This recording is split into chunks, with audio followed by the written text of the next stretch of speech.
అందరికీ నమస్తే. అందరూ బాగున్నారా? భవానీ ఇంటి విలువలు. నేను మీ భవానీ. ఈరోజు నేను పుదీనా చికెన్ చేసి చూపిస్తున్నానండి. చాలా స్పైసీగా, చాలా టేస్టీగా ఉంటుంది. ఇలా చేస్తే వదలకుండా తినేస్తారు, అంత టేస్టీగా ఉంటుంది. స్టవ్ వెలిగించుకొని కడాయి పెట్టేసుకోవాలి. కడాయి వేడయ్యాక 3 పావుల వరకు ఆయిల్ని పోసేసుకోవాలి. బగారి పువ్వు, బగారి ఆకు, లవంగ, ఇలాచిని వేసేసుకొని రెడ్ కలర్ వచ్చేంత వరకు ఫ్రై చేసుకోవాలి. కట్ చేసిన ఉల్లిపాయ ముక్కలు, పచ్చిమిర్చి, కొత్తిమీర, పుదీనా వేసేసుకొని మంచిగా ఫ్రై చేసుకోవాలి. గోల్డెన్ కలర్ వచ్చేంత వరకు ఫ్రై చేసుకోవాలి. ఇప్పుడు ఫ్రెష్గా రెడీ చేసి పెట్టుకున్న అల్లం వెల్లిగడ్డ పేస్ట్ని వేసుకొని మొత్తము మిక్స్ అయ్యేలా కలుపుకోవాలి. పచ్చి వాసన పోయే వరకు ఫ్రై చేసుకోవాలి.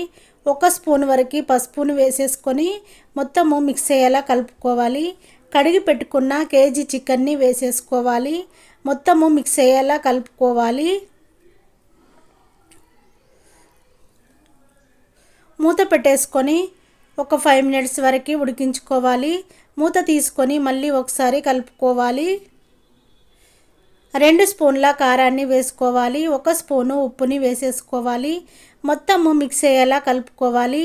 మూత పెట్టేసుకొని మరొక 5 మినిట్స్ ఉడికించుకోవాలి. ఆయిల్ అంతా పైకి వచ్చేలా ఉడికించుకోవాలి. మొత్తము మిక్స్ అయ్యేలా కలుపుకోవాలి. 1 గ్లాస్ వరకు వాటర్ని పోసుకోవాలి. మొత్తము మిక్స్ అయ్యేలా కలుపుకోవాలి. మూత పెట్టేసుకోవాలి. 1 స్పూను గరం మసాలా, 2 స్పూన్ల ధనియా పౌడర్ వేసేసుకొని మొత్తము మిక్స్ అయ్యేలా కలుపుకొని మూత పెట్టేసుకోవాలి. మూత తీసుకొని 1 కట్ట కొత్తిమీరను కట్ చేసి వేసేసుకోవాలి. మొత్తము మిక్స్ అయ్యేలా కలుపుకోవాలి. 1 కట్ట పుదీనాను వేసేసుకోవాలి. మొత్తము మిక్స్ అయ్యేలా కలుపుకోవాలి. ఎంతో టేస్టీగా ఉండే పుదీనా చికెన్ రెడీ అయిపోయింది. చాలా టేస్ట్గా ఉంటుంది బగార్ రైస్లోకి. ఇలా చేసుకొని చూడండి. నాకు ఇంకా సపోర్ట్ చేయండి. నేను మరికొన్ని వీడియోలతో మీ ముందుకు వస్తాను.